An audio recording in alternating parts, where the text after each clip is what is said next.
الله الرحمن الرحيم الحمد لله رب العالمين وبه نستعين والصلاة والسلام على أشرف الأنبياء والمرسلين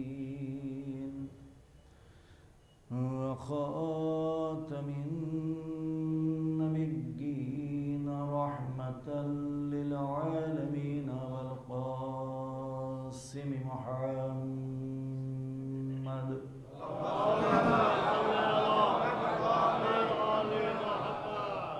وعلى آله الطيبين الطاهرين المعصومين المظلومين ولعنة الله على أعدائهم أجمعين من الآن إلى يوم الدين أما بعد فقد قال الله سبحانه وتبارك وتعالى في القرآن الحكيم وهو أصدق القائلين وقوله الحق بسم الله الرحمن الرحيم إنا فتحنا لك فتحا مبينا صلوات الله.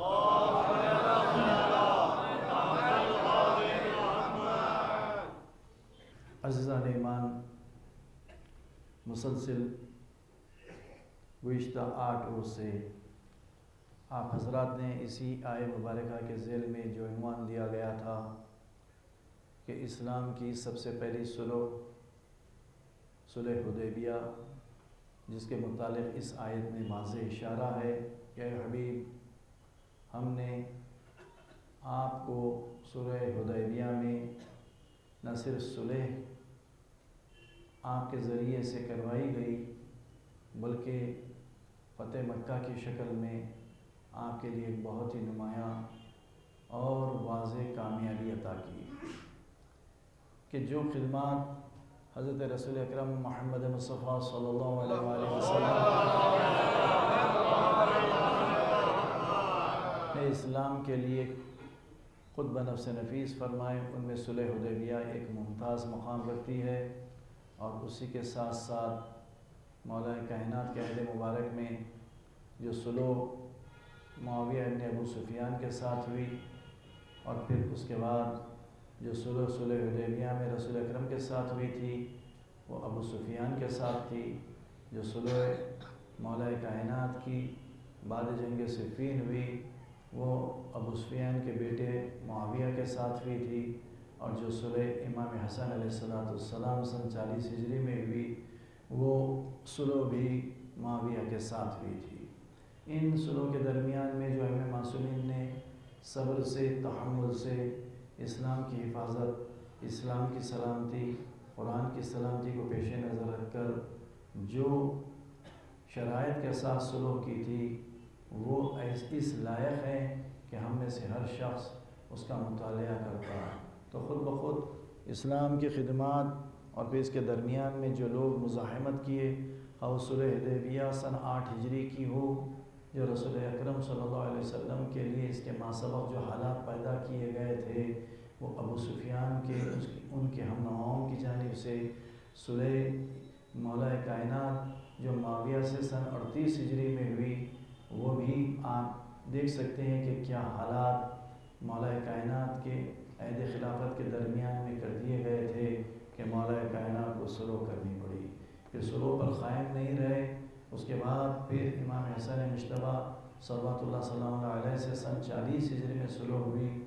جو شرائط مولا کائنات کے تھے صلح سے معاویہ کے لیے، وہی شرائط میں کچھ اضافت کے ساتھ امام حسن مجتبیٰ علیہ السلام کے بھی تھے، لیکن ان صلح کا پاس نہیں رکھا گیا، بلکہ وہ صلح نامے کے تحریر کو خصوصیت کے ساتھ امام حسن مجتبیٰ کی وہ ان لوگوں کے درمیان برسر ممبر جا کر اعلان کیے، اور اس کے بعد اپنے خدموں کے درمیان میں اس صلح نامے کو رون دیے۔ یہ صلح نامے کو روننا اس بات کی غمازی ہے، نشاندہی ہے کہ کس حد تک یہ اپنے وعدے سے مکرے، جبکہ اللہ رسول کا نام اس میں موجود تھا۔ صلح کا متن یہی تھا کہ از روئے ابتدا تا انتہا قرآن پر عمل کیا جائے گا، قرآن نے جس کو حلال قرار دیا اس پر عمل کیا جائے گا، قرآن نے جس کو حرام قرار دیا گیا اس پر عمل کیا جائے گا، اور پھر اس کے ساتھ ساتھ آل رسول سے کوئی عداوت اختیار نہیں کی جائے گی۔ اگر کوئی قرآن میں مطالب و مفاہیم نہیں ملتے تو سنت نبی کریم پر عمل کیا جائے گا۔ یہ ساری باتیں موجود تھے، لیکن کس حد تک یہ اسلام قبول کیے، کس حد تک ان کا مشیر خاص امر عاص اسلام قبول کیا، اس لیے کہ جب اس نے مشورہ دیا تو مولا کائنات نے یہی کہا تھا کہ تم مسلمان کب سے ہو گئے جو اسلام کی دوستی کا اظہار کر رہے ہیں؟ جب تم مسلمان ہی نہیں ہے تو اسلام سے تمہاری دوستی کیسی؟ یہ مولا کائنات کا تجربہ تھا، وہ جانتے تھے، لیکن پھر بھی اسلام کی حفاظت کے لیے مولا کائنات نے یہ عمل کیا، اور صلح ہونے کے باوجود صلح کے بعد کے نتائج آپ نے دیکھا کہ کس کس شکل میں نمودار ہوئے۔ یہ نتائج کی جو شکل تھی انتہائی مولا کائنات کے لیے تکلیف دہ تھی، خصوصیت کے ساتھ وہ واقعے کے بعد جب عبداللہ ابن حباب کو نہروان میں وہ لوگ جو صلح کے بعد حکمین کے فیصلے کے بعد مولا کائنات پر مختلف قسم کے اعتراضات کرتے تھے، مولا کی محبت کا دم بھرتے ہوئے صفین میں مولا کے ساتھ تھے، جنگ لڑے، لیکن ایک منصوبہ بند انداز سے مولا کائنات کے خلاف سازش کرنے لگے، مولا کے فیصلوں پر انگلی اٹھانے لگے، کہا کہ آپ کو رسول اکرم نے لاکھوں لوگوں کے درمیان میں مولا بنایا، امام بنایا، خلیفہ بنایا، امیر المومنین بنایا، لیکن آپ یہ سب چیزیں اپنے ہاتھوں سے محو کر دیے۔ جب آپ خود ہمارے مولا نہیں رہے، امام نہیں رہے، آپ خود امیر المومنین نہیں رہے، تو ہم مومنین آپ کی بات پر عمل کرنا ضروری نہیں ہے، آپ کو امام ماننا ضروری نہیں ہے۔ لہٰذا اپنے ذہن ناقص میں یہ ایسی باتیں تھیں جو ظاہری طور پر مولا کی محبت تھی، اب اس کے بعد ان کی معرفت اس عروج پر پہنچ گئی تھی کہ مولا کو مشورے دے رہے تھے، العیاذ باللہ آپ نے گناہ کیا، توبہ کیجئے، تو پھر ہم سوچیں گے کہ آپ کو اپنا امیر مانے یا امام مانے یا نہیں مانے۔ ایسے فرسودہ بیہودہ مادہ پرست جب باتیں ان کے درمیان میں آئیں، ایک ایک کا جواب مولا نے دیا، وہ گزشتہ مجلس میں میں نے آپ حضرات کی خدمت میں دہرا دیا۔ اب بات آگے بڑھنا ہے، یہاں تک کہ جب یہ چیز ہو گئی، مولا کائنات جنگ لڑنے پہ مجبور ہوئے، اور اس کے بعد وہ مارکۃ الآراء تاریخی جنگ نہروان کی ہوئی، 9000 میں مولا کی واض و نصیحت سے لوگ 8000 توبہ کیے، اور عبداللہ ابن عباس کے ہاتھ میں جو پرچم امان دیا گیا تھا وہ پرچم نصب کیا گیا، جس نے اس علم اور پرچم کے نیچے آ گئے سب کی جان کی معافی دی گئی، سب لوگوں نے اقرار توبہ کیا، توبہ یا امیر المومنین، التوبہ یا امیر المومنین۔ پھر اس کے بعد کی منزل یہ آئی کہ مولا کائنات کی طرف یہ لوگوں نے پہل کیا، تیروں کی بارش کی گئی، مولا کائنات نے حکم دیا کہ اس کا جواب دیا جائے، پھر اس طرح سے جواب دیا گیا کہ 4000 میں صرف 9 باقی تھے، وہ بھی جان بچا کے مختلف راستوں سے بھاگ گئے، اور مولا کے لشکر میں صرف 9 لوگ ایسے تھے جو جام شہادت نوش کیے۔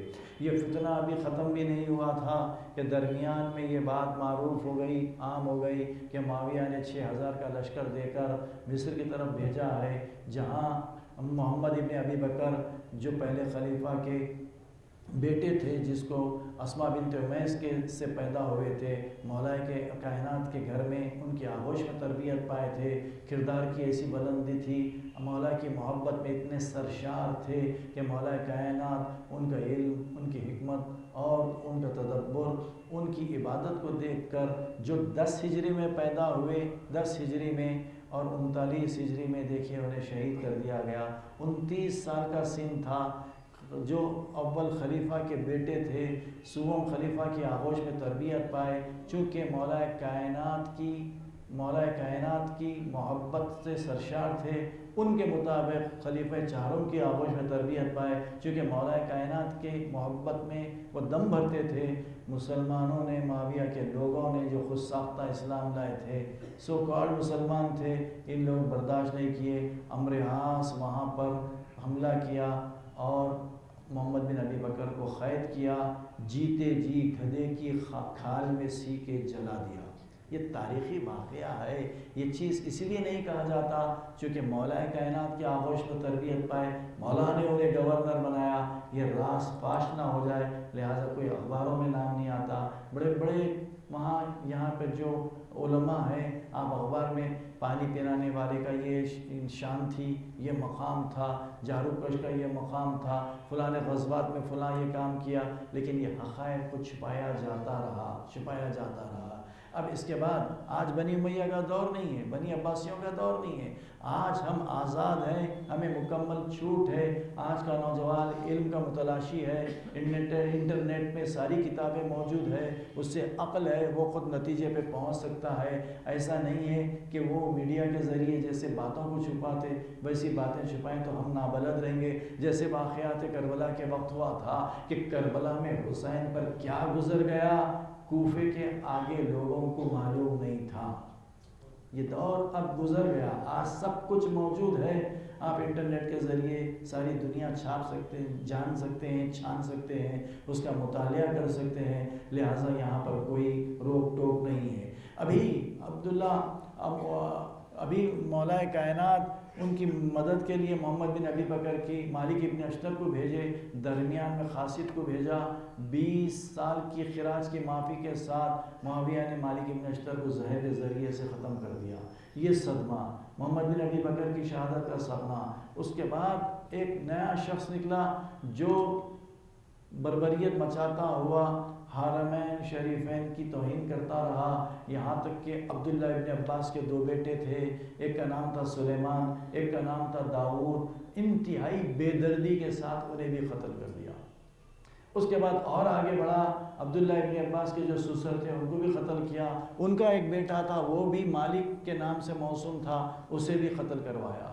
اتنی زیادہ بربریت، دہشت اور تمام بلاد اسلامیہ میں بدامنی پھیل گئی، صرف اپنے حصول کے لیے، اپنے مال کے حصول کے لیے۔ اس کے بعد وہ بات جو حق کے طور پر ظاہر ہوئی، یہ بڑی معروف بات ہے اور سارے مسلمانوں کے فرقے اس بات پر متفق ہیں، اب برادران اہل سنت ہو یا اہل تشیع ہو، کہ جس وقت خوارج ختم ہوئے اور اس کے بعد ام المومنین عائشہ نے استفسار کیا کہ یہ بتاؤ کہ خوارج کے مقابل میں جانے والے کون تھے، بالخصوص خوارج کو قتل کرنے والے کون تھے، اور ان میں بھی خصوصاً ایک مدحج نام کا ایک شخص تھا، اس کے متعلق رسول اکرم کی پیشین گوئی تھی، میں چاہتی ہوں کہ یہ دریافت کروں۔ جب یہ اپنے قریبی لوگوں سے دریافت کیا تو عمرو عاص نے کہا کہ میں خوارج کو ختم کیا، مدحج کو میں اپنے ہاتھوں سے تلوار سے قتل کیا، دریائے نیل پر میرے ہاتھوں سے وہ مارا گیا۔ لیکن عمرو عاص کی بات پر اعتبار نہیں تھا ام المومنین عائشہ کو، انہوں نے اپنے قریب ترین ساتھی، ایک ابو الحسن انصاری، دوسرے مسروق، یہ 2 لوگوں کو طلب کیا، کہا کہ تم شہادت حلفین دو اور مجھے بتاؤ کہ حقیقت میں کیا ہے۔ کہا کہ علی ابن ابی طالب نے قتل کیا۔ کہا کہ اس میں کوئی گواہ لا سکتے؟ انہوں نے 70 گواہوں کو پیش کیا۔ اس کے بعد انہوں نے کہا کہ عمرو عاص کا ستیہ ناسا ہو، اس نے کتنا جھوٹ سے کام لیا، میں جانتی ہوں میں اس کے پہلے علی بن ابی طالب کے مقابل میں جنگ جمل لڑ چکی ہوں، لیکن میرے دل میں جو احساس ہے وہ اس بات کے اظہار سے نہیں روک سکتا جو رسول اکرم محمد مصطفیٰ صلی اللہ علیہ وسلم نے جو حدیث مبارکہ مجھ سے فرمایا، میں اس کی شہادت دیتی ہوں۔ رسول نے فرمایا تھا کہ دیکھیے میرے بعد ایک فرقہ اتنی بغاوت کرے گا کہ یہ رات میں سوئیں گے تو با ایمان، صبح اٹھیں گے تو کافر اٹھیں گے۔ ان کے دلوں سے، ان کے قلوب سے ایمان ایسا چلا جائے گا جیسے تیر کمان سے نکل جاتی ہے، ان میں ایمان نام کی چیز نہیں ہوں گی۔ لیکن جو بغاوت کرنے والا گمراہ فرقہ ہوں گا خوارج، ان کو وہ لوگ دنیا کے زمین پہ بسنے والی بدترین مخلوق ہوں گی۔ یہ پورے عربی میں ان کے جملے ہیں جس کا میں ترجمہ سنا رہا ہوں، اس لیے کہ اور آگے جانا ہے۔ اس کے بعد فرماتی ہیں ان کو قتل کرنے والا روئے زمین کا خیر خلقیہ ہوگا، اس سے بہتر کوئی اور اللہ کا بندہ نہیں ہوگا۔ تو مولا کائنات کے متعلق یہ فرماتے ہوئے کہتی ہیں کہ یہ بھی اللہ کے رسول نے کہا کہ اس کی عظمت ایسے ہوگی کہ اس کی شان یہ ہے علی مال حق والحق ما علی، علی حق کے ساتھ ہے، حق علی کے ساتھ ہے، اور اس کا وسیلہ اللہ کے نزدیک سارے لوگوں میں مقرب ترین ہے، جس کے وسیلے سے جو دعا مانگے وہ قابل قبول ہے۔ صلوات علی محمد۔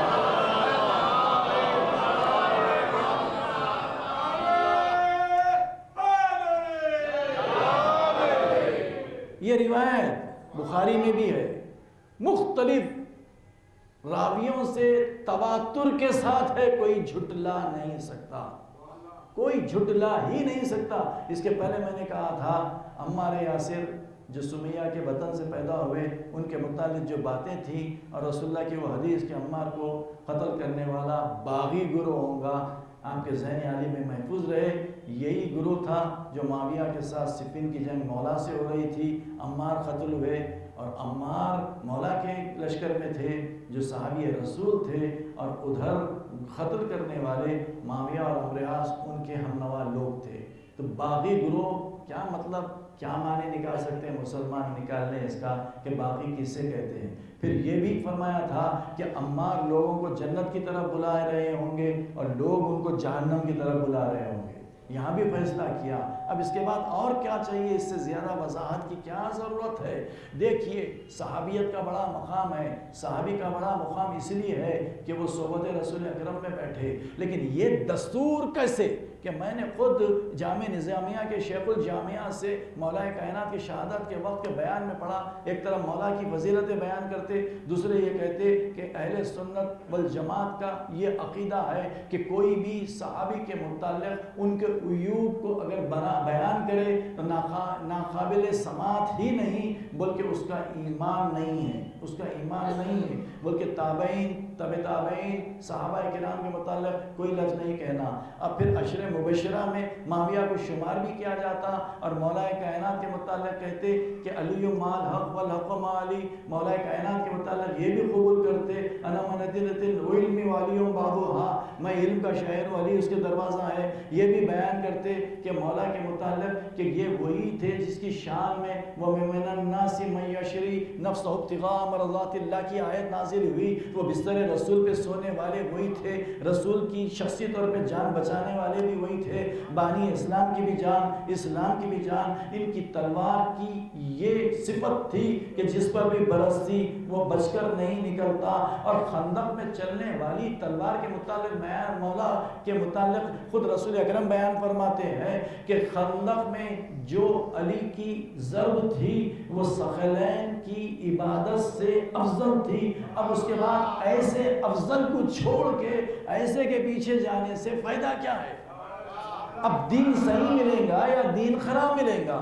اب اگر صحابیت کے اعتبار سے بھی اگر آپ چلے گئے اور آپ دیکھے مطالعہ کیے، بے شک صحابہ کرام آنکھوں پر سر پر جو صحبت رسول میں بیٹھے، ایسے صحابہ جیسے عمار یاسر تھے، ایسے صحابہ جیسے سلمان تھے، ایسے صحابہ جیسے کہ مقداد تھے، ایسے صحابہ جو مولا کی صحبت میں مالک ابن اشتر تھے، جس کے متعلق خود مولا نے کہا تھا جیسے میں رسول کے لیے تھا مالک میرے لیے ایسے ہی ہے۔ ایسی سند یہ ایسے ہی نہیں کہا تھا۔ دیکھیے مولا کی صحبت کے بعد جو انسان کے نفس میں بالغی پیدا ہوتی اور نگاہوں میں بصیرت پیدا ہوتی، عقل روشن ہوتی، اب اس کے بعد اس کی کیفیت یہ رہتی کہ اب وہ اپنے مرضی سے نہیں جیتا، ہر قدم پر اس کی یہی خواہش رہتی ہے کہ اپنے اللہ کی رضا حاصل کر لے۔ واقعہ معروف ہے، مالک جو سپہ سالار والے لشکر علی ابن ابی طالب تھے، اگر پلٹ جاتے تو کشتوں کے کشتے لگا دیتے، طاقت کا یہ حال تھا۔ لیکن بازار سے گزر رہے ہیں، ایک شخص نے دیکھا کہ یہ کیسا شخص ہے، اتنا طویل القامت ہے، امامہ پہنا ہے تو سلیقہ کا نہیں بلکہ 2 لین پٹیاں سے لگے ہوئے ہیں، لباس ایسا ہے کہ گھٹنوں سے زیادہ پنڈلیوں کے قریب پہنچا ہوا ہے، ابا ایسی ہے جو پھٹی ہوئی ہے، لیف خرما کے پیون لگے ہوئے ہیں۔ اسے مذاق سدرا کھجور کی گٹلی لے کے مالک کی طرف مار دیا، وہ پلٹ کر دیکھے بھی نہیں، آگے گئے۔ لوگوں نے کہا کہ تو نے کس کے ساتھ گستاخی کی؟ کہا کہ ایک نیم پاگل جیسا عیاذاً باللہ انسان دکھ رہا ہے، مجنون دکھ رہا ہے، اس لیے میں نے یہ کیا۔ تو جانتا ہے کہ یہ علی ابن ابی طالب کے لشکر کا سپہ سالار مالک ابن اشتر نقعی ہے۔ جیسے سننا تھا کھانپنے لگا، اب اس کی موت سامنے نظر آنے لگی۔ واقعہ سنا تھا، مشاہدے میں تھے، جنگ دیکھ چکا تھا، کیسے چرچے ہیں ان کے۔ اب جب پلٹ کر چلا تو دیکھا کہ مالک مسجد سے واپس ہو رہے ہیں، پیروں پہ گر گیا، کہا کہ میری خطا معاف کر دیجئے۔ کہا کہ بھائی میں مسجد نہیں آیا مگر یہ کہ نماز پڑھ کر دعا کیا کہ مالک میرا کیا قصور تھا، مجھ میں صبر عطا فرما، میرے نفس پہ قابو پانے کی صلاحیت عطا فرما، اور وہ شخص جو نہیں جان کے مجھ سے گستاخی کیا اسے معاف کر دے۔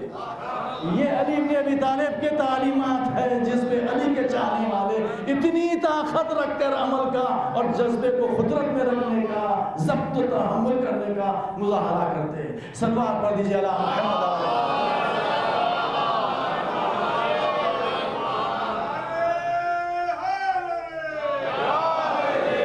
چونکہ فطرت انسانی میں اچھائی کو قبول کرنا ہے، ہر اچھی چیز انسان کو فطرتاً قبول ہوتی ہے۔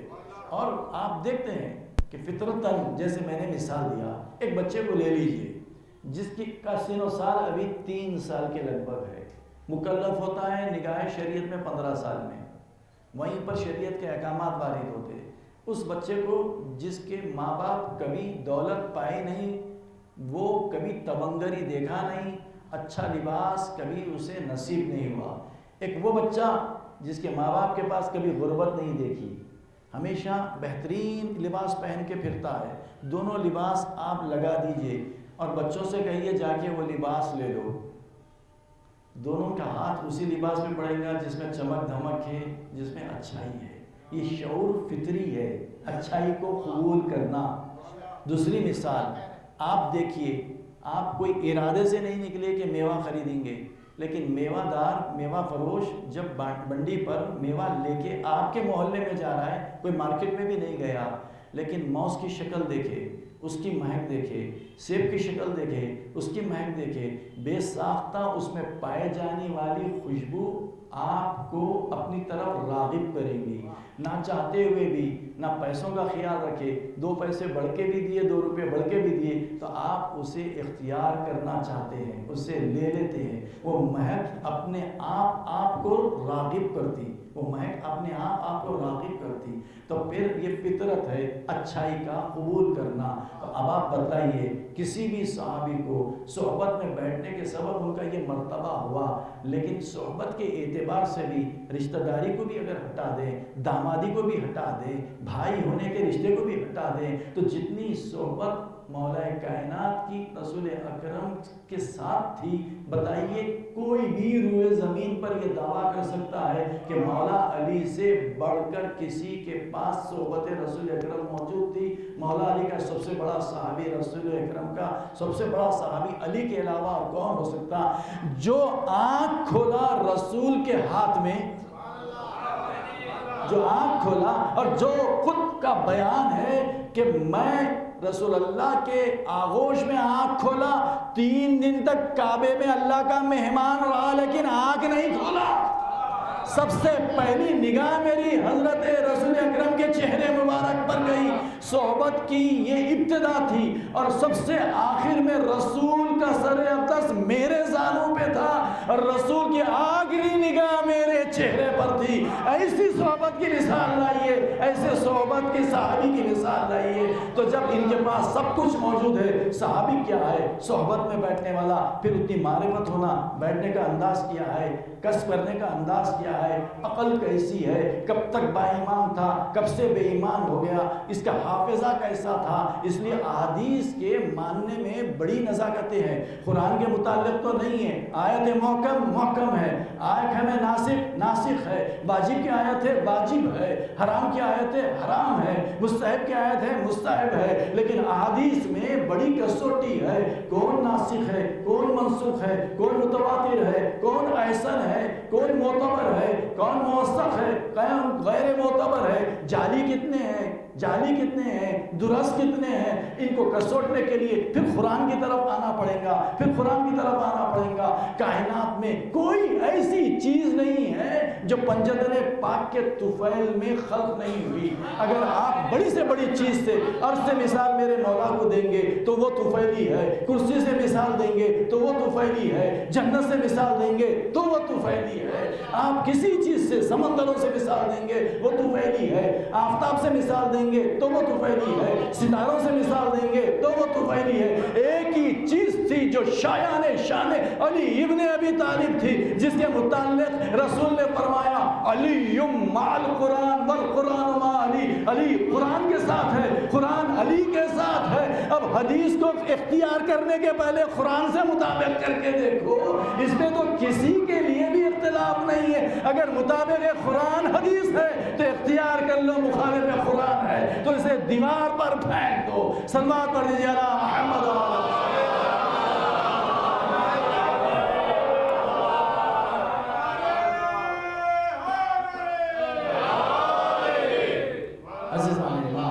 یہ کیفیت ہے۔ جب موجود ہے تو صحبت کتنی ملی؟ مسجد کی حد تک ملی۔ مسجد کے بعد زیادہ مولا نے کسے شرف بخشا تو اگر رسول اکرم کا دیوان خانہ یا ڈرائنگ روم ہوگا تو وہاں تک ملی، وہ نہیں ملتا، بلکہ اصحاب صفہ چبوترا ملتا ہے، اس سے ہٹ کے ڈرائنگ روم کا کہیں ذکر موجود نہیں ہے۔ تو اب یہاں پر علی ابن ابی طالب نے دیکھا کہ رسول کے بیڈ روم سے بھی واقف ہے، رسول کے دالان میں رہنے کے سے بھی واقف ہے، کھانا کیسے کھاتے اس سے بھی واقف ہے، رسول اکرم کس طریقے سے سونے کے پہلے عبادت کرتے وہ بھی واقف ہے، نصف شب میں اٹھ کے کیا عبادت کرتے اس سے بھی واقف ہے۔ آپ دیکھیے پورے سیاہ ستہ لے کر اس سے بڑھ کر کھلی ہوئی عصبیت کیا ہو سکتی؟ کتنے روایتیں مولا کائنات سے یا امام معصومین سے، امام حسن سے، امام حسین سے، کتنے اغیار سے، جبکہ سب کو معلوم ہے انا مدینۃ العلم وعلی بابوہا، جو رسول نے فرمایا کہ میں علم کا شہر ہوں، علی اس کے دروازہ ہیں۔ یہیں تک نہیں ہے بات، اگر تم کو علم حاصل کرنا ہے تو در تک جانا پڑے گا، در تک جانا پڑے گا، لیکن جو در تک نہیں گئے ان کے پاس کے علم کی کیا کیفیت ہوگی؟ اس لیے تضاد ہے، اس لیے تضاد ہے، اس لیے تضاد ہے۔ لیکن ہمارے پاس تضاد نہیں ہے، ہمارا اول بھی محمد ہے، اوسط بھی محمد ہے، آخر بھی محمد ہے، کل کے کل محمد ہے۔ جو حکم، جو حدیث مولا کائنات کی ہے وہی امام حسن مجتبیٰ کی ہے، وہی حسین مظلوم کربلا کی ہے، وہی امام محمد باقر کی ہے، وہی امام جعفر صادق کی ہے، وہی موسیٰ رضا کی ہے، وہی موسیٰ کاظم کی ہے، وہی علی رضا کی ہے، وہی امام زمانہ عجل اللہ تعالی فرجہ شریف۔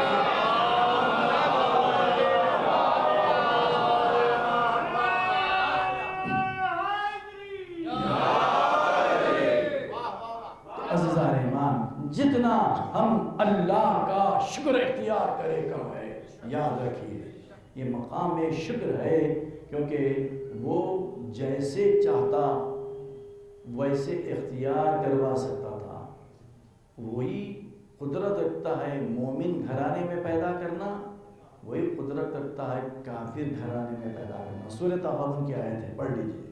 اللہ ہی کی طرف سے یہ عمل ہوتا ہے، چاہا تو مومن گھرانے میں پیدا کرے، چاہے تو کافر گھرانے میں پیدا کرے، لیکن پروردگار چاہتا تو جانوروں میں بھی پیدا کرتا، بہائم میں بھی پیدا کرتا۔ ہم کیسے کیسے شکر ادا کریں، کیسے کیسے شکر ادا کریں۔ اللہ نے ہمیں انسان خلق کیا، اشرف مخلوق بنایا، وَكَرَّمْنَا بنی آدم، ان خلقنا الانسان فی احسن تقویم، اللہ نے سب سے بہترین خطوط پر انسان کو خلق کیا، لیکن ہم کو اہل اسلام کے ماننے والوں میں پیدا کیا۔ یہ اسلام کی کیسی دولت ہے، ہم کیسے اس کا شکر ادا کریں۔ پھر اس کے بعد کی منزل آگے بڑھی، ہم اہل بیت کے ماننے والوں کے درمیان میں پیدا ہوئے، اس گھرانے میں پیدا ہوئے جہاں پر اپنے ایمان کا ذریعہ رسول کے ساتھ علی و اولاد علی ہی کو لازمی طور پر ماننا جانتے ہیں۔ تو یہ کیسی نعمت ہے، ان سے پوچھئے جو مشرک ہے، کافر ہے، اب تک بھی اتنی صدائے اسلام گونجنے کے باوجود توفیق کا اللہ دینے والا ہے کہ کتنے ایسے ہیں جو اس توفیق کے ذریعے اسلام میں داخل ہو گئے، توفیق کے ذریعے۔ لیکن یہاں رک کر ایک بات کہوں، جو چیز بغیر کسب کے ملتی ہے اس کی قدر کم ہوتی ہے۔ مال مفت دلے بے رحم، تو ایسا نہ ہو کہ اس چیز کا اطلاق ہم پر ہو جائے، اس لیے کہ جتنی زیادہ عظیم نعمت ہوگی اس کا سوال بھی اتنا ہی عظیم ہوگا۔ وَأَمَّا لَتُسْأَلُنَّ يَوْمَئِذٍ عَنِ النَّعِيمِ، اللہ ہر نعمت کے متعلق پوچھیں گا کہ اللہ نے کافر نہیں پیدا کیا، مسلمان پیدا کیا، یہ اللہ کی عطا ہے۔ اللہ نے ہمیں مسلمانوں میں پیدا کیا اور پھر اس کے بعد مومن گھرانے میں پیدا کیا، علی و اولاد علی کے ماننے والوں میں پیدا کیا، یہ کیسی نعمت ہے۔ پھر اس کے بعد اور آگے بڑھیے، خود اپنے جسم میں غور کر لیجئے، اللہ نے ہمیں آنکھیں دی تو بینائی بھی دی، ان سے پوچھئے جن کے پاس آنکھ ہے لیکن دکھائی نہیں دیتا۔ اللہ نے ہمیں کان دیے لیکن قوت سماعت بھی دی، ان سے پوچھئے جن کے پاس کان تو موجود ہے، سننے کی صلاحیت موجود نہیں ہے۔ اللہ نے ہمیں زبان دی تو قوت گویائی بھی دی، ان سے پوچھئے جن کے پاس زبان ہے لیکن قوت گویائی نہیں ہے۔ اللہ نے ہمیں ہاتھ دیے لیکن ان ہاتھوں کو اپنے ارادے سے جب چاہے اٹھاتے ہیں، جب چاہے بیٹھاتے ہیں۔ پیر دیے اپنے ارادے سے جب چاہے اٹھتے ہیں، جب چاہے چلتے ہیں، جب چاہے بیٹھتے ہیں۔ ان سے پوچھو جن کے پاس ہاتھ پیر ہے، اٹھنا چاہتے ہیں، اٹھنا نہیں آتا، اٹھ نہیں سکتے۔ سب دیا، دولت دی، بہترین زوجہ دی، اطاعت گزار اولاد دی، بہترین مذہب دیا، بہترین دین دیا، قرآن جیسی ہدایت کرنے والی کتاب دی، علی ابن ابی طالب، حسین ابن علی جیسے ہادی دیے۔ یہ ساری نعمتیں موجود ہیں۔ اگر کسی کے پاس دولت بھی ہے اور اس دولت سے غذا اچھے سے اچھی فراہم کر سکتا ہے، ان سے پوچھو جو معمولی سی چیز کھا کے ہضم نہیں کر سکتے تو یہ قوت ہاضمہ کیا ہے؟ تم کون سی اللہ کی نعمت کو جھٹلاؤ گے؟ فَبِأَيِّ آلَاءِ رَبِّكُمَا تُكَذِّبَانِ فَبِأَيِّ آلَاءِ رَبِّكُمَا تُكَذِّبَانِ۔ اتنی تکرار کے ساتھ پروردگار عالم قرآن میں کیوں کہہ رہا ہے؟ کیونکہ اصلاً انسان فطرتاً احسان فراموش ہے۔ بار بار یاد دلایا جا رہا ہے کہ اے جن و انس، تم اللہ کی کن کن نعمتوں کو جھٹلاؤ گے، ایسا نہ ہو اس کے مصداق ہم ہو جائے۔ یہ نعمتیں نہیں جھٹلانے کے لیے ایک شخصیت کو محور بنایا۔ اس وقت جب کہ یہ غدیر قوم میں رسول اللہ نے اللہ کے حکم سے مولا کو من کنت مولا فہذا علی مولا اپنایا، تو اس کے بعد اللہ کو اتنی پسند آئی یہ چیز، تو اللہ جو محبت علی ابن ابی طالب سے کرتا ہے اس کے متعلق اس کا اظہار کیا، الیوم اکملت لکم دینکم واتممت علیکم نعمتی ورضیت لکم الاسلام دینا، کہ دیکھو اب تک تو میں نعمتیں دیتے رہا لیکن اس اعلان کے بعد آج کے دن غدیر والے دن میں راضی ہوا، نعمتیں تمام ہوئی۔ اتمام نعمت کا اطلاق اعلان ولایت امیر المومنین علی ابن ابی طالب صلی اللہ علیہ وسلم۔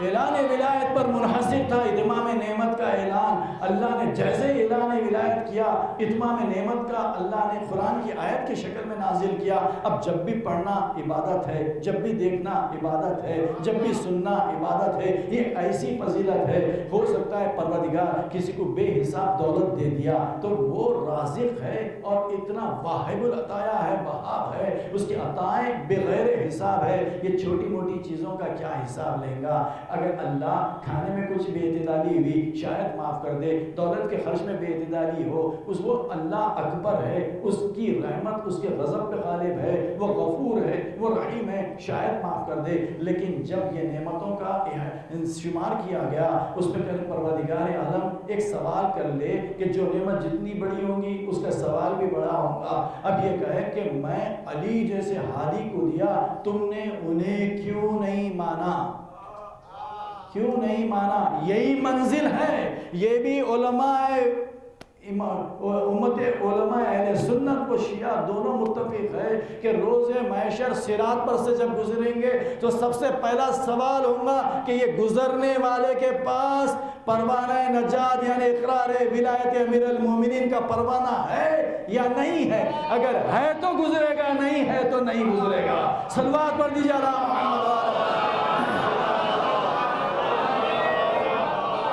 بین الفریقین ہے یہ حدیث، اگر ہے تو گزرے گا۔ اب میں رک کر، کیونکہ گفتگو کے دو پہلو ہیں، میں اپنے ان نوجوانوں سے، بچوں سے، بزرگ اس سے بہتر جانتے ہیں، دوسرا اس کا وائس ورسا دوسرا ایفیکٹ بھی ہو سکتا ہے۔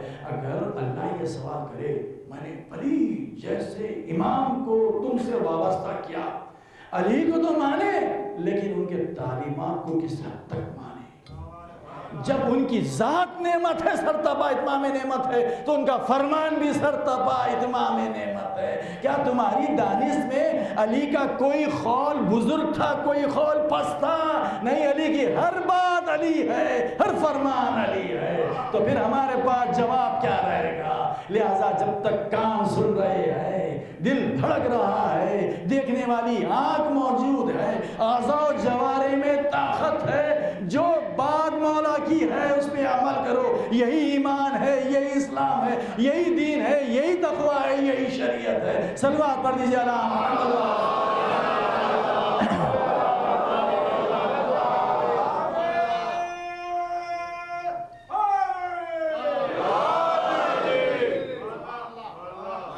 تو عزیزان گرامی، ہم گفتگو کو آگے بڑھاتے ہیں اس لیے کہ شب عاشور ہے۔ اللہ کا جتنا شکر ادا کرے کم ہے کہ اللہ نے ہمیں آج کے دن تک بحیات رکھا اور توفیق عبادت بھی عطا کی۔ ہر ایک کو نصیب نہیں ہوتی عبادتوں کی توفیق عبادت بھی پروردگار عالم نے عطا کی۔ اب چونکہ امام حسین علیہ السلام شب عاشور رات بھر کیا عمل فرما رہے تھے معروف ہے، جانتے ہیں ہم نے سب، ایک دن کی مہلت لی تھی عبادتیں کرنے کے لیے، یا دی تھی ان کو حق سمجھانے کے لیے، تاکہ اب بھی وہ اپنے ناپائق عزائم سے دور رہیں۔ ایسا نہ ہو کہ امام حسین یا ان کے اولاد طیبین و طاہرین کے خون بہا کر ہمیشہ کے لیے ابد الآباد جہنم کا لقمہ بن جائیں۔ یہ کرم فرمائی تھی آقا امام حسین کی۔ تو رات بھر جو چیز ہو رہی تھی، آج شام میں بکثرت عبادت ضرور کیجیے۔ یہ مجلس اعزاز امام حسین عبادت مقبولہ ہے۔ یہ مجالس اعزاز امام حسین میں آپ مشغول رہنا، رات بھر عبادتیں کرنا اور یہ مجالس کرنا، مجالس میں بیان کیے جانے والے جو نصیحتیں ہیں ان پر عمل کرنا۔ امام حسین خود موجود ہیں، اطراف میں پورے بنی ہاشم ہیں، ساتھ میں اصحاب ہیں، جہاں حبیب ابن مظاہر بچپن کے ساتھی ہیں، وہیں پر بعض تازہ مسلمان بھی ہیں، غلام بھی ہیں۔ اب یہاں پر کوئی بھی فرق نظر نہیں آتا، جس طرح سے یہ شعر مشہور ہے کہ اللہ کی عبادت میں نہ کوئی بندہ ہے نہ بندہ نواز، سب ایک ہیں۔ جب سب ایک ہیں تو کربلا میں حسین کے جتنے ساتھی تھے بلحاظ مقصد، امام حسین کے مقصد میں اپنے مقصد کو ایسے مدغم کر دیے تھے کہ اب 72 حسین نظر آتے ہیں۔ بلحاظ مقصد، حبیب کا مقصد امام حسین کا مقصد، زہیر کا مقصد امام حسین کا مقصد، محمد بن بشیر حضرموتی کا مقصد مقصد امام حسین کا، نافع ابن ہلال کا مقصد امام حسین کا مقصد، شہزادے قاسم کا مقصد امام حسین کا مقصد، شہزادے علی اکبر کا مقصد امام حسین کا مقصد۔ اب یہ امتیاز نہیں ہے، اب ایک ہی جملے کے ساتھ امام معصوم وقت نے سلام کیا، السلام علیکم یا اولیاء اللہ و احبہ۔ اب یہ اولیاء اللہ میں حر بھی ہے، یہ اولیاء اللہ میں علی اکبر بھی ہے، یہ اولیاء اللہ میں محمد بن بشیر بھی ہے، سعید بھی ہے، یہ اولیاء اللہ میں حضرت قاسم بھی ہے، یہ اولیاء اللہ میں مولانا محمد بھی ہے، یہ اولیاء اللہ میں حضرت عباس بھی ہے، یہ اولیاء اللہ میں امام حسین بھی ہے۔ تو اسی لیے بلحاظ مقصد سب امام حسین کے مقصد میں ایسے مدغم ہو گئے کہ اب سب کی جو نیت ہے، جو عمل ہے، وہ امام حسین کا جو عمل ہے، وہ بھی مصروف تھے عبادتوں میں، امام حسین بھی مصروف تھے۔ تو آج کی رات بڑی عظمتوں والی رات ہے، عبادتوں کی رات ہے۔ مجالس کیجئے، ضرور مجلس کیجئے، فرصت ملی تو بکثرت سورہ قل کی تلاوت کیجئے، نماز پڑھیے، خصوصاً نماز شب۔ آقا امام حسین نے آج نماز پڑھی ہے، نماز شب۔ یہی نہیں بلکہ سید الشہداء جب وصیت آخر کے لیے کربلا میں 2 زینتیں تھیں، ایک زینب اپنے باپ کی زینت، دوسرے عبادتوں کی زینت زین العابدین۔ کچھ وصیتیں امام حسین علیہ مقام اپنے وارث امام سجاد سے وصیتیں کی، کچھ وصیتیں امام حسین علیہ السلام زینب اولیاء مقام سے کی۔ ابھی میں مصائب پہ نہیں آیا، فضائل ہے، یہ روحانی فضائل ہے، یہ ایسے فضیلتیں ہیں جو سید الشہداء جاتے وقت تک بھی اپنے چاہنے والوں کو سوغات کے طور پر عطا فرما کے گئے۔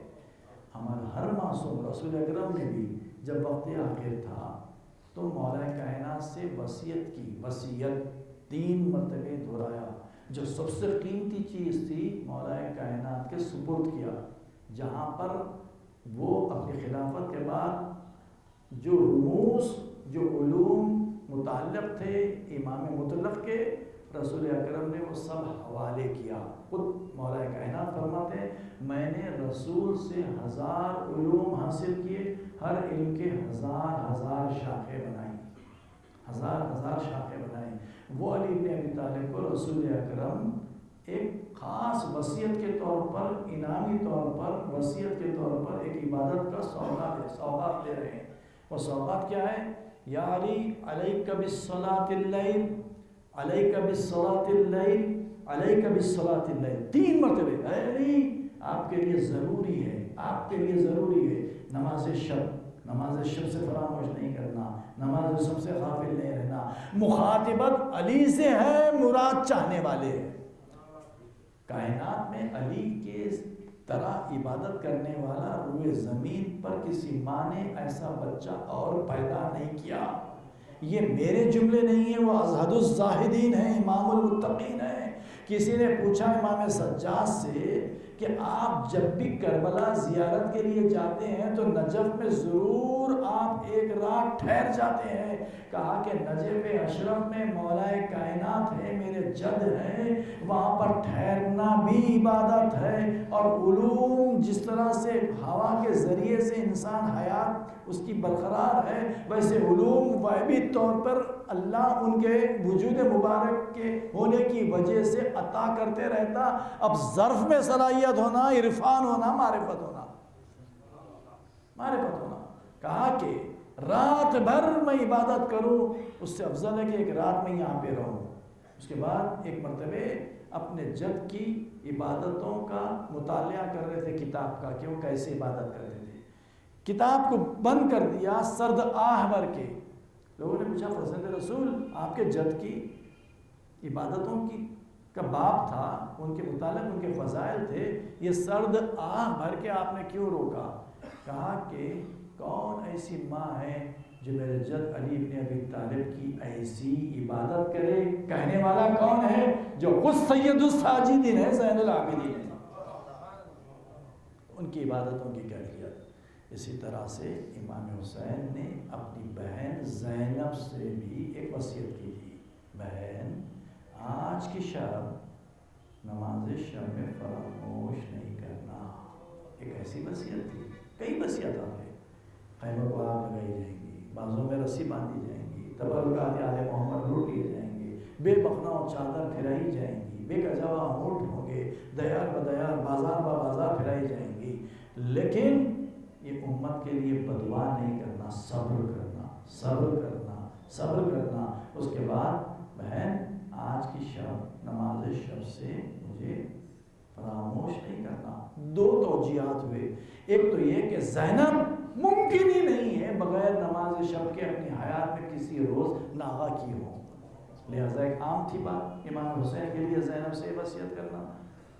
دوسرے یہ تھا کہ اس وصیت کے ذریعے امام حسین چاہتے تھے کہ اپنے چاہنے والوں کو بھی درس دیں, دوسرے اپنے نانا رسول اللہ کی دعاؤں کو قیامت تک کے لیے مستجاب برقرار رکھے. یہ ذریعہ بنا. ابھی میں مصاحب میں بیان کروں گا اس کے بعد. یہ ذریعہ بنا, یہ نماز شب. تو آؤ قرآن سے پوچھتے ہیں اس کی فضیلت کیا ہے. آج شب امام حسین کی عبادتوں کی ہے نا, تو ہم بھی امام حسین کی عبادتوں کے ساتھ ساتھ قرآن کی اس آیت کو امام حسین کے عمل کو جوڑتے ہیں. کوشش کرتے ہیں کہ ہم میں بھی وہ کردار پیدا ہو, وہ عمل کا جذبہ پیدا ہو. امام حسین علیہ السلام نے رات بھر عبادتیں کی مسلمات سے. کہیں نہیں ہے کہ جنگ کی تیاری کر رہے تھے, تلواروں کو سیخل کر رہے تھے, ہتھیار کو جمع کر رہے تھے, کچھ کہیں بتا دیجئے, نہیں ہے. سب متفق ہے آقا امام حسین, ان کے اصحاب, ان کے ساتھی عبادتوں میں مشغول تھے. قرآن سے پوچھتے ہیں کہ اب یہ قرآن اس کے متعلق کیا کہتا ہے. اقیم الصلاة لدلوک الشمس الى غسق اللیل وقرآن الفجر ان قرآن الفجر کان مشہودا. اے حبیب لوگوں سے کہیے کہ نماز پابندی سے پڑھے, نماز کو قائم رکھیں. ہر چیز آپ کی اس مجلس عزا امام حسین کے وسیلے سے پوری ہوگی. اگر کوئی شخص کو اولاد نہیں ہے 2 رکعت نماز پڑھ کے مجلس کرو, اولاد ہوگی. اگر کسی کی بینائی کمزور ہے نماز پڑھو پھر مجلس کرو, اس کی بینائی میں تقویت ہوگی. اگر کسی کے کاروبار اچھے نہیں ہیں نماز پڑھو پھر مجلس کرو, کاروبار درست ہوں گے. کوئی مقروض ہے, قرض کی ادائیگی کے کوئی اسباب سبھی نظر نہیں آتی, تو امام حسین کی مجلس کرو. وہ حسین جس کی کیسی عطا تھی, اللہ کہہ رہا ہے کہ اللہ کی راہ میں انفاق کرو.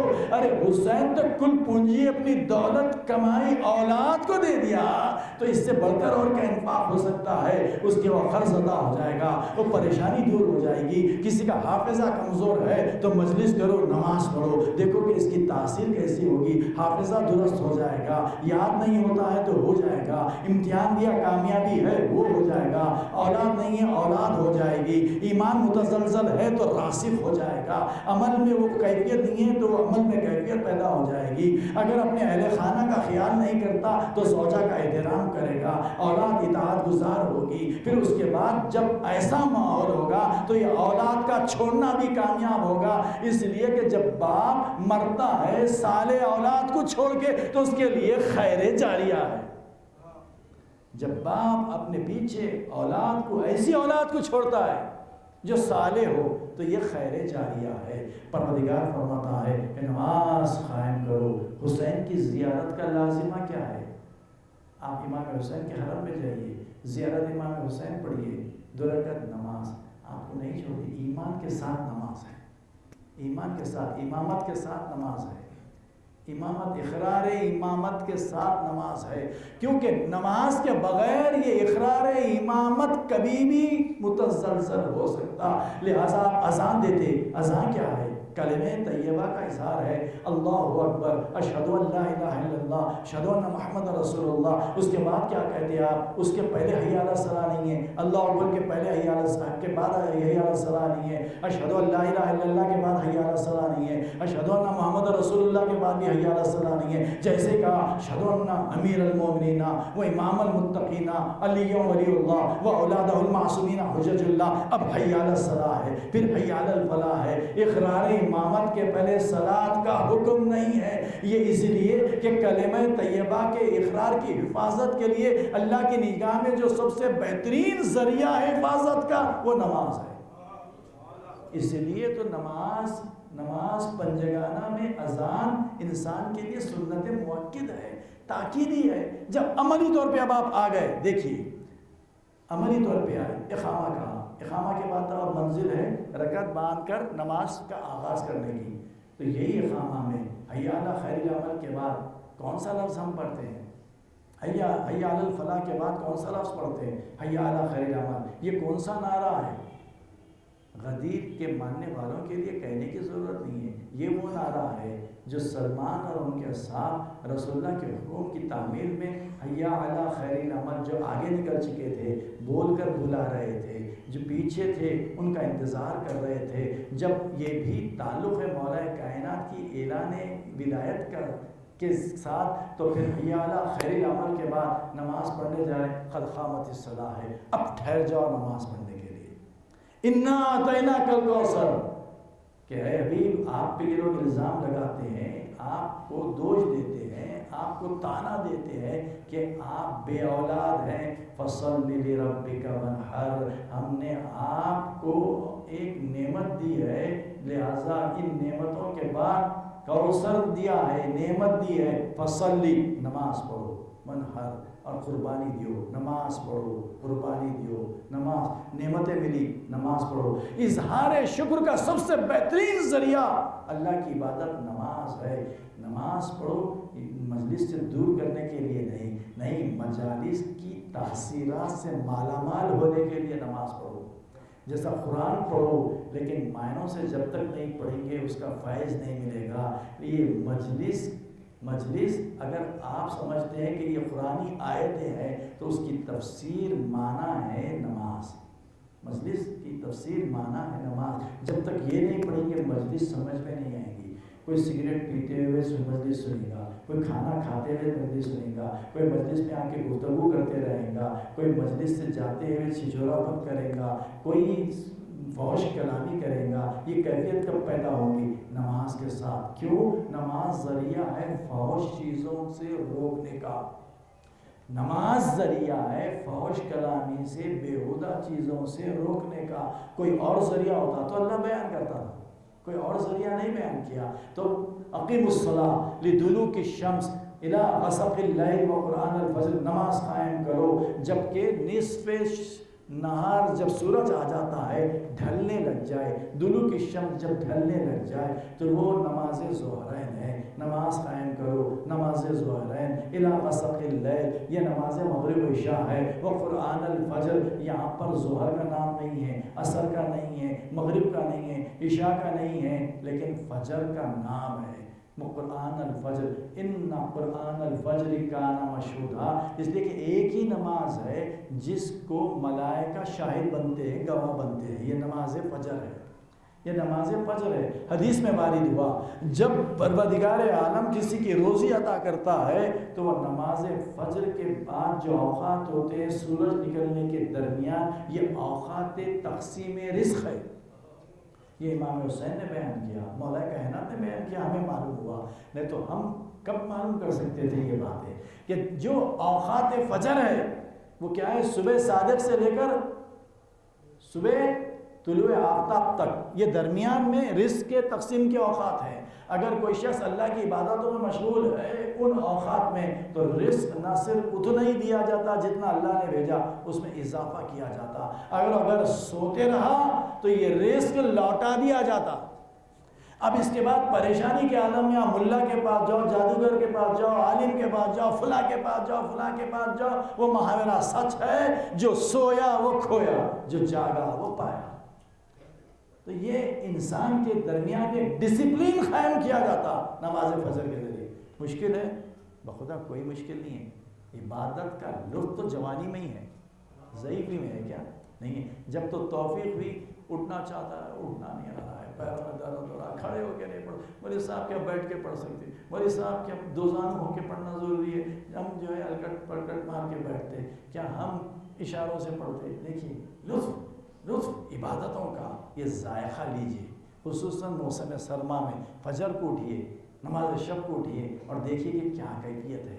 دنیا و مافیہ سے بے خبر، سارے لوگ سو رہے ہیں، آپ ہے، آپ کا رب ہے، محب گفتگو ہے، راز و نیاز ہے، نہ کوئی ادھر ہے نہ کوئی ادھر ہے، جو چاہے پوچھو، جو چاہے مانگو، اس کے خزانے فیض و کرم میں کسی چیز کی کمی نہیں ہے۔ یہ اللہ کتنا مہربان ہے۔ اگر میں آپ کے کچھ پیسے باقی ہوں، آپ میرے کچھ پیسے باقی ہیں، تو اس محفل میں نہ جانے کو ترجیح دیتے کہ سامنا ہو جائیں گا، کیسے صورت بتائیں، پوچھ لیے تو بے عزت ہو جائیں گے۔ ہم کتنا اللہ کا باقی ہے، پھر بھی اللہ کہہ رہا ہے اے میرے بندے، جب بھی مصیبت آئے آ جا میرے مصلی پر، وَاسْتَعِينُ بِالصَّلَاةِ وَاسْتَعِينُ بِالصَّبْرِ وَالصَّلَاةِ، کہ تم میرے مصلی پر آ جاؤ، جو چاہے مانگو۔ اس کے لیے اوقات کی قید نہیں ہے، فجر ہو تو فجر پڑھنا ہے، ظہر ہو تو وقت ظہر پڑھنا ہے، اس لیے کہ ان نماز کے اوقات مومنین کے لیے اللہ نے مقرر کر دیے ہیں، مقرر کر دیے۔ لیکن جب مصیبت کے لیے کیوں کہ وہ حی القیوم ہے، نہ اس کو اونگ ہے نہ اس کو نیند ہے، اتنا باقی ہے، پھر بھی وہ مہربان ہے۔ جب توبہ کرتا ہے تو اللہ معاف کر دیتا ہے۔ بتلائیے فرعون کتنا بڑا باغی تھا، خدائی کا دعویٰ کر لیا تھا۔ موسیٰ بار بار پوچھ رہے تھے، کہتے تھے واقعہ میرے امتیوں میں کہ اس پہ عذاب نازل ہوگا۔ اس نے کیا عبادت کی؟ نماز تو نہیں پڑھا، خالی اپنے دروازے پر بسم اللہ الرحمن الرحیم لکھا، تو 400 سال لگ گئے عذاب کے نازل ہونے میں۔ بسم اللہ الرحمن الرحیم، تو ایسے بہترین نعمتیں ہمارے پاس ہے، پھر ہم اس سے غافل کیسے رہ سکتے ہیں؟ صلوات پڑھ دیجیے علی محمد وعلی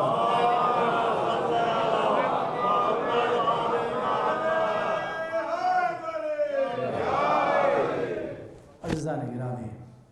اب اس کے بعد اللہ فرماتا ہے وَمِنَ اللَّيْلِ فَتَهَجَّدْ بِهِ نَافِلَةً لَكَ عَسَىٰ أَن يَبْعَثَكَ رَبُّكَ مَقَامًا مَحْمُودًا۔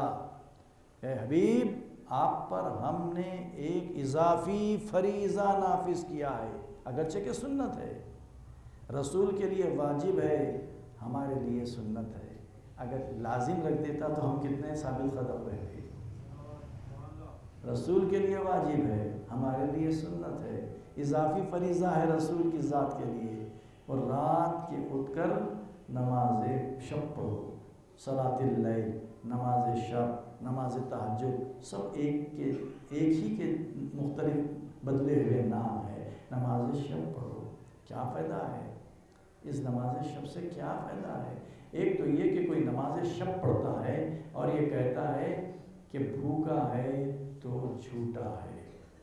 امام فرماتے ہیں نماز شب پڑھتا ہے اور یہ کہتا ہے بھوکا ہے تو جھوٹا ہے۔ صحت بدن، اگر کسی کا بدن مریض ہے، نماز شب پڑھتے چلا جائے، خود بخود صحت ہو جائے گی۔ یہ کس کا قول ہے؟ مولا کائنات کا۔ کون مولا؟ باب مدینۃ العلم بھی ہے، باب مدینۃ الحکمہ بھی ہے۔ ہم کو ایسے ویسے حکیموں کے، ڈاکٹروں کی بات پر یقین ہے، مولا سے بڑھ کر کوئی حکیم ہے؟ چونکہ بغیر پیسے کے ایسا نسخہ مل جا رہا ہے، قدر نہیں ہے۔ علیک بصلاۃ اللیل، تم نماز شب پڑھو، صحت بدن کا ضامن بنے گا، صحت بدن کا صحت تندرست رہیں گی۔ تم جو بھی اللہ سے دعا کریں گے وہ قبول ہوگی، جو دعا کریں گے وہ قبول ہوگی۔ پھر اس کے بعد اور بات آگے بڑھتی ہے، اس کے بعد فرماتے ہیں نماز شب کے عادی ہو جاؤ، دن کی روشنی میں بھی تمہارے چہرے روشن ہوں گے، روشن ہوں گے۔ لوگ کتنا کاسمیٹکس پہ خرچہ کرتے ہیں، خصوصیت کے ساتھ وہ خواتین نماز شب پڑھو جو کاسمیٹک پہ زیادہ خرچہ کرتے، دیکھو کہ یہ نور کیسے نکھر کے آتا۔ آپ کو فلاں کے کاسمیٹکس کے اوپر یقین ہے، مولا یہ کاسمیٹک دے رہے ہیں، کیوں؟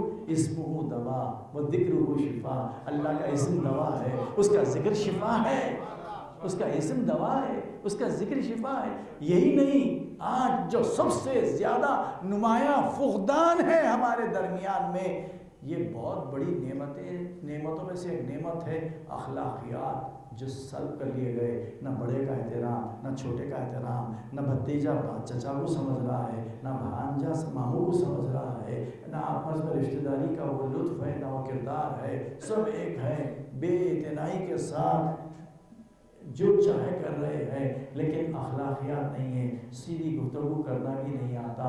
امام فرما رہے ہیں نماز شب پڑھو، نہ صرف تم میں اخلاق پیدا ہوں گے بلکہ انبیاء کے اخلاق پیدا ہوں گے۔ تم میں انبیاء کے اخلاق پیدا ہوں گے، انبیاء کے اخلاق پیدا ہوں گے۔ پھر اس کے بعد ایک شخص نے آ کے کہا یا امیر المومنین، میں کاروبار میں زیادہ مصروف ہو گیا، لہٰذا وقت نہیں مل رہا ہے آج کل نماز شب پڑھنے کا۔ نہیں، یہی روایت ہے مولا سے۔ جب سائل نے آ کر اپنا دکھ بیان کیا، درد بیان کیا، مولا نے کہا کہ کاروبار نہیں، انت الرجل قد قیدتک الذنوب، تو وہ انسان ہے جسے گناہوں نے گھیر لیا ہے، اس لیے نماز شب کی توفیق اللہ سب کر دیا۔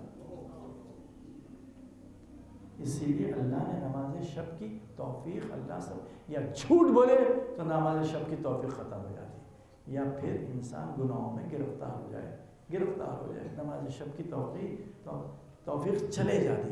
ہاں عزیزان ایمان، یہ ایک مختصر سا خاکہ تھا، سوچ کے تو آیا تھا کہ بولتے رہو، آپ سن رہے ہیں، لیکن آپ کو اور بھی مجالس کرنا ہے، یہ شب جہاں پر ہم نے یہ بیان کیا، اس سے زیادہ امام حسین کے اس مصائب کو بیان کرنا ہے۔ شہزادی کونین کو پرسہ دینا ہے، چونکہ ربط مصائب دینا تھا۔ امام حسین کی یہ عبادتوں کی شب ہے، تو عبادت الہی کے کچھ نمونے میں نے اس مجلس میں سبجیکٹ بنایا، ذریعہ بنایا، شاید نوجوانوں کو کوئی توفیق ہو جائے کہ دیکھو کم سے کم شب جمعہ ضرور نماز پڑھو، یہ باتیں چھوڑو، اس کی غیبت، اس کی بہتان، کوئی چیز کام آنے والی نہیں ہے۔ رشتہ جوڑو امام حسین سے، رشتہ جوڑو مولا کائنات سے۔ رشتہ کیسا جڑیں گا؟ یا علی بولنا یہ اظہار ہے، لیکن رشتہ جڑیں گا کب؟ رشتہ اس وقت جڑیں گا جب مولا کی باتوں پہ عمل کریں گے۔ رشتہ کب جڑیں گا؟ جب امام حسین کی باتوں پہ عمل کریں گے۔ بہت اپنے پریشانیاں ہیں، کیوں پکڑ میں ان کی غیبت کر کے اپنے نیک اعمال کو ان کے نیک اعمال میں ٹرانسفر کر دیتے، ان کے برائیوں کو اپنے پاس، کیونکہ میرے مولا کا قول غلط نہیں ہے۔ فرماتے ہیں امام جعفر صادق علیہ السلام، جس کے نام کے ساتھ صادق غیبت کرتے ہی جتنے برائیاں اس کے جس کی جا رہی ہے آپ کے اکاؤنٹ میں ٹرانسفر ہو جاتے ہیں، automatic transfer from account to account ہوتا نا، اس کے اکاؤنٹ سے اس کے اکاؤنٹ کو ٹرانسفر، اس کے نیکیاں ادھر، وہ فریاد کرے گا پروردگار میں نماز پڑھا تھا، نام اعمال میں نہیں ہے، جھوٹ ہے۔